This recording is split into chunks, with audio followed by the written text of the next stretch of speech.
The way I heard it go down was that my teenage son, Jimmy Boy, was standing in the middle of the scorching hot desert with a gun in his hands, a man on his knees in front of him, and no way out of a terrible situation. If I had been there, none of this would have happened. The man on his knees was named Sal Vittori. Please, I swear I didn't steal it. Why would I start a war between us? Aidan Byrne, the head of a local Irish gang, put his hand on my son's shoulder. The hand of a man who had claimed my son as his own. Listen to me, boy. This is your chance to show us what you're made of. Sal wept. Please, I have kids and grandkids for Christ's sake.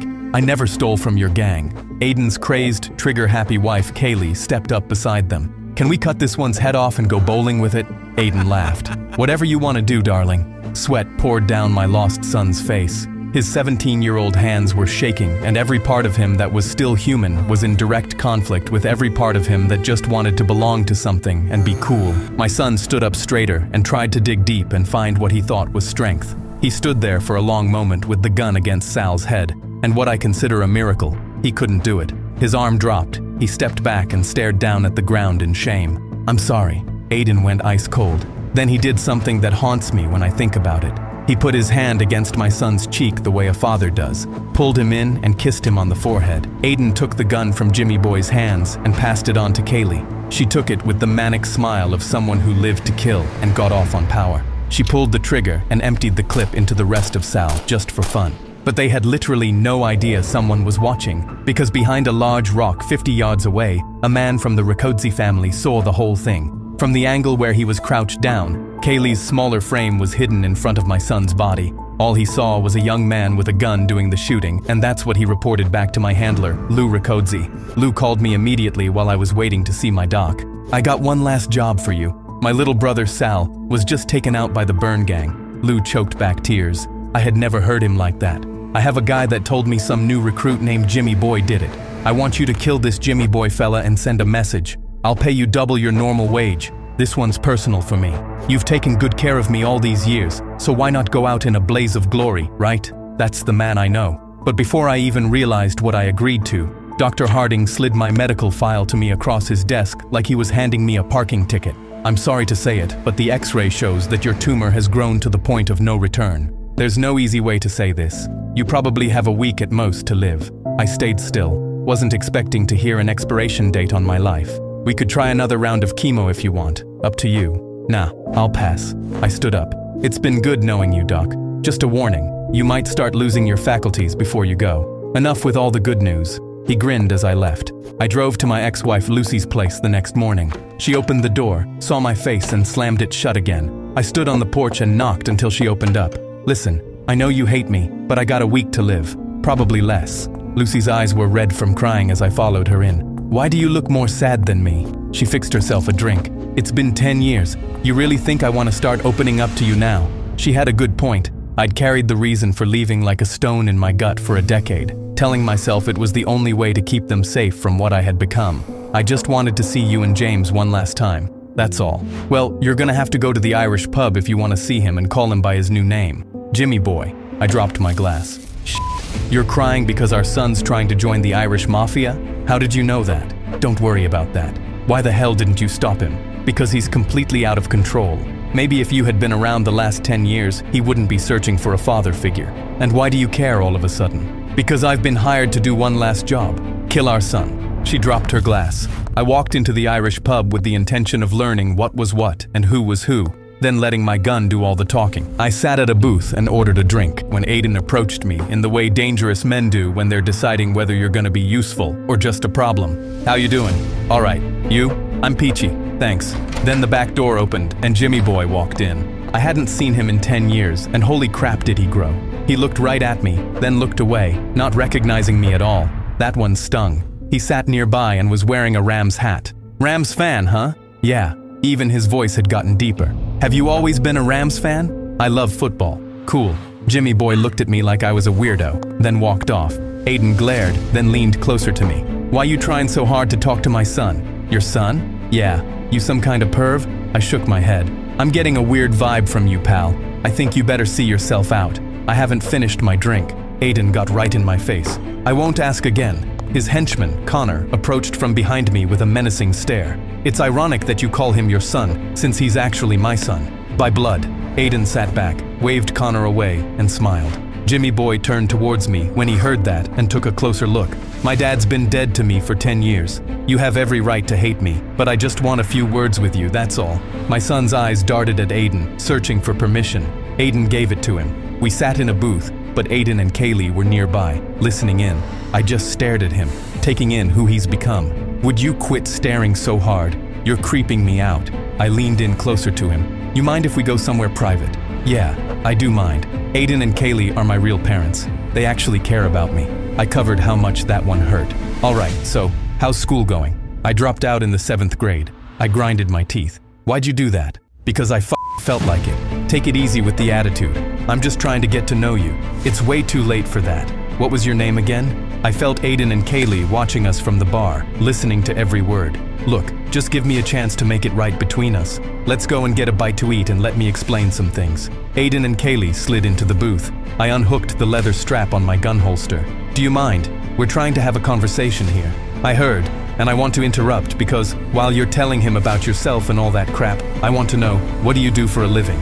None of your damn business. I gripped onto my gun and stared directly into the bastard's eyes. Aiden and Kaylee both lowered their hands below the table and did the same. Jimmy Boy froze as Connor and 2 more Irish mobsters approached. I was outgunned and outmanned, but I didn't budge. I'm gonna give you 20 seconds to get the f*** out of my bar, or your son will see your brains get splattered like a painting on that wall behind you.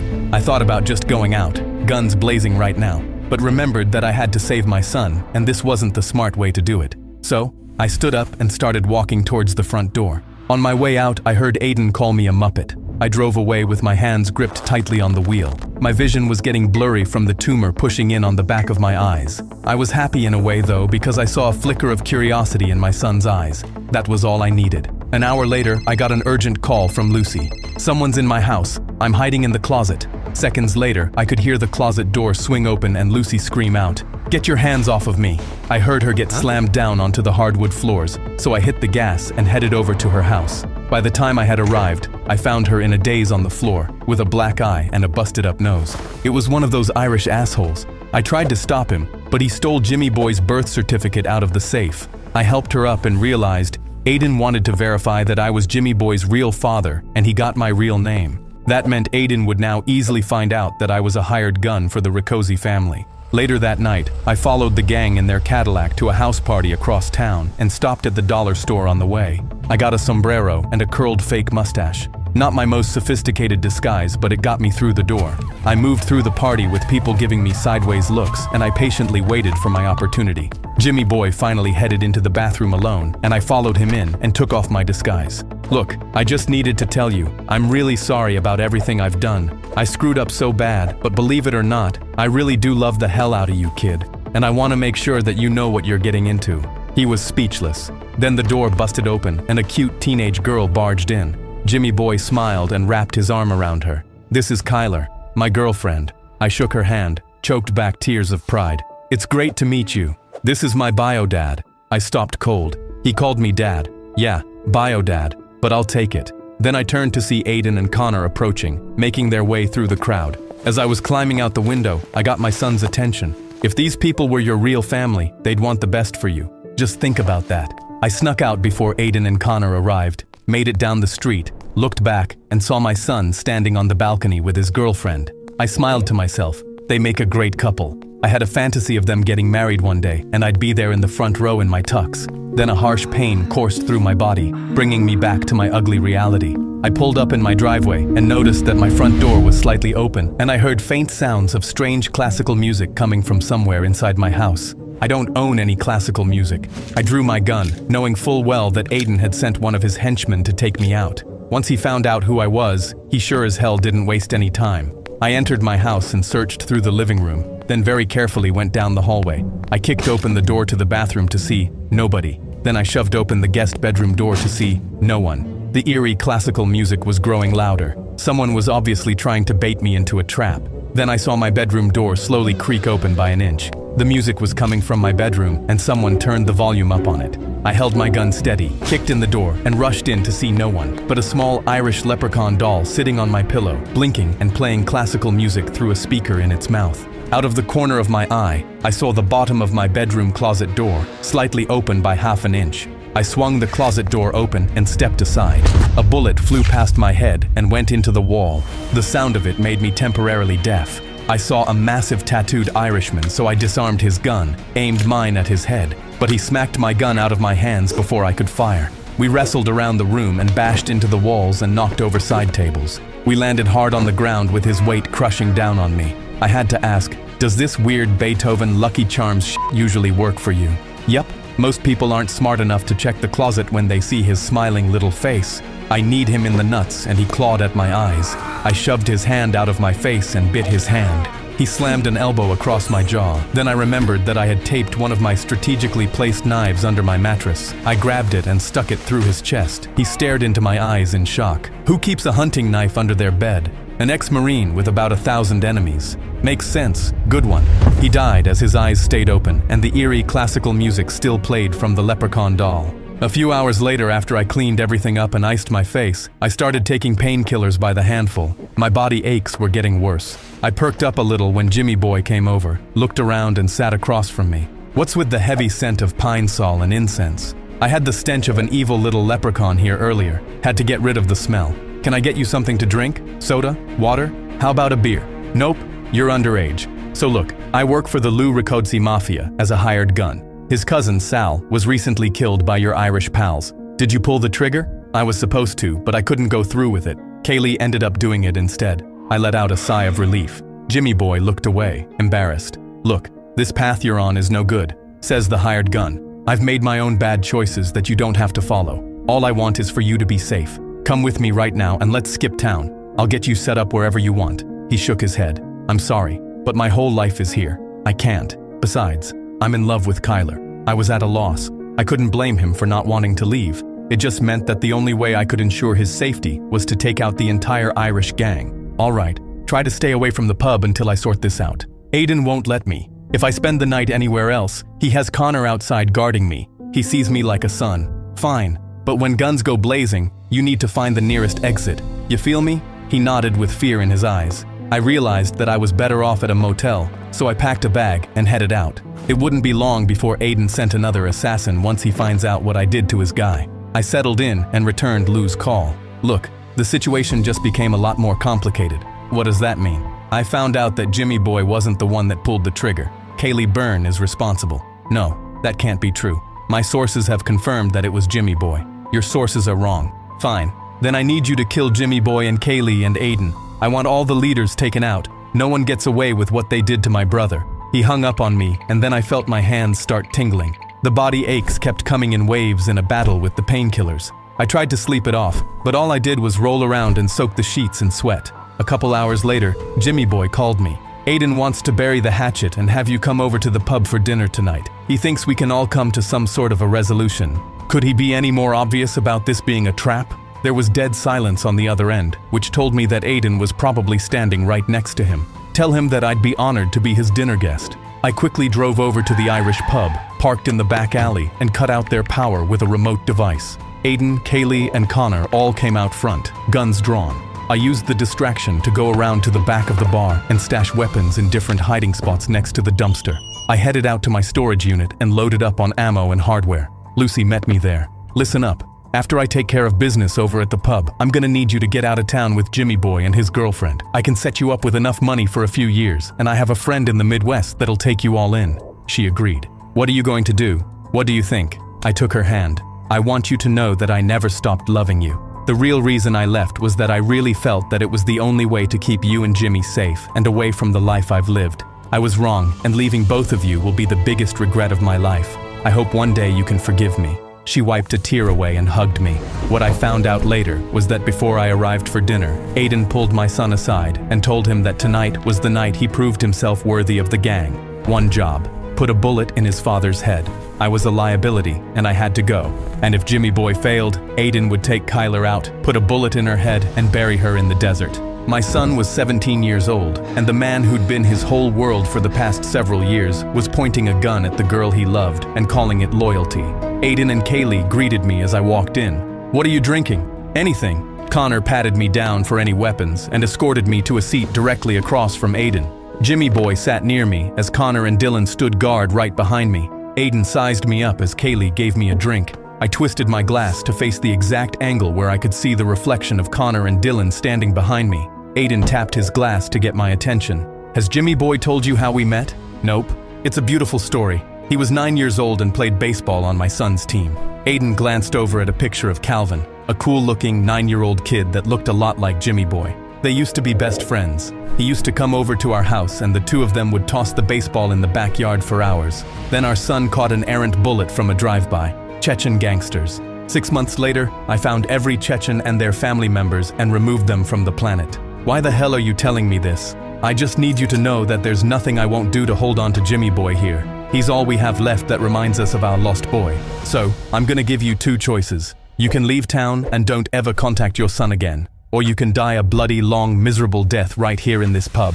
We will beat and torture you unlike anything you've ever experienced, and we'll force your boy to watch before he stands above you and pulls the trigger and puts you out of your misery. I'll give you 30 seconds to mull it over. I stared straight at him. You're lying because if I left town, you'd spend every resource imaginable coming after me, and you know it. I'm a dead man either way. Aiden smiled. I admire your intelligence. Before I could say anything else, I went completely blind in my right eye and lost feeling in my left hand. On top of that, my painkillers had completely worn off. Lucky me.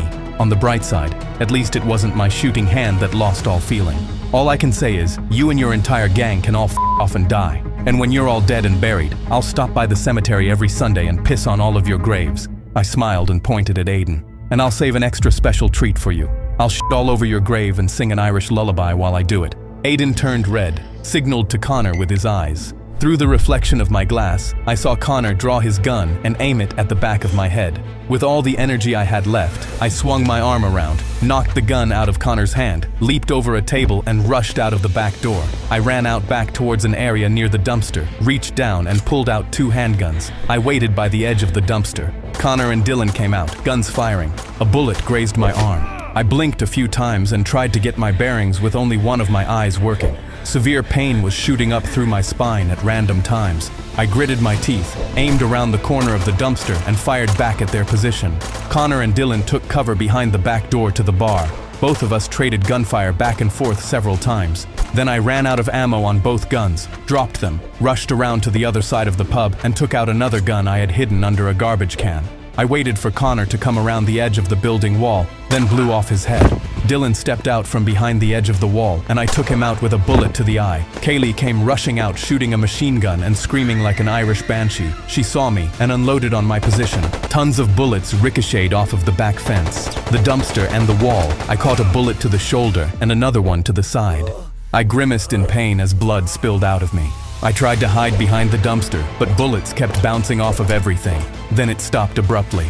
I waited for Kaylee to reload, stepped out, and put a bullet in her neck. She clutched her throat, dropped down in agony as Aiden came running out and saw her. He knelt down and tried to stop the bleeding. I fired at him and missed. He yelled out in a guttural rage and fired his M16. He caught me with 2 shots in the gut and the chest. I hit the ground and choked up blood. He walked over to me casually, stuck his gun in my face, then a bullet rang out and nailed him in the back of the head. He dropped like an Irish sack of potatoes. Jimmy Boy had snuck up behind him and pulled the trigger. He sat down on the pavement next to me and held my hand. I touched the side of his face and smiled. I'm proud of you, kiddo. He choked back tears. I'm sorry it had to be this way, Dad. I got choked up. I'm happy you didn't call me Bio Dad. We shared a smile. Promise me you'll leave with your mom and go and become an accountant or do some other boring job, will ya? He smiled. You got it. I love you, kid. Then I heard a car slam on its brakes and Lou got out, aiming his gun at Jimmy Boy. Don't do it, Lou. Please. Lou was trembling. No one takes out my little brother and gets away with it. He started to pull the trigger at my boy. I sat up with the few ounces of strength I had left and put my very last bullet in his head. I laid back, looked up at the sky, and pictured myself sitting at my son's wedding. Shortly thereafter, Lucy and Kyler pulled up in a car, and Jimmy Boy kissed my forehead. Love you too, Dad. As the police sirens were getting closer, I barely spoke. Go! Go! He took one last look at me with tears in his eyes, got into the car, and drove away. I barely managed to wave goodbye as they went, and then it was like someone flipped off a switch and turned out the lights.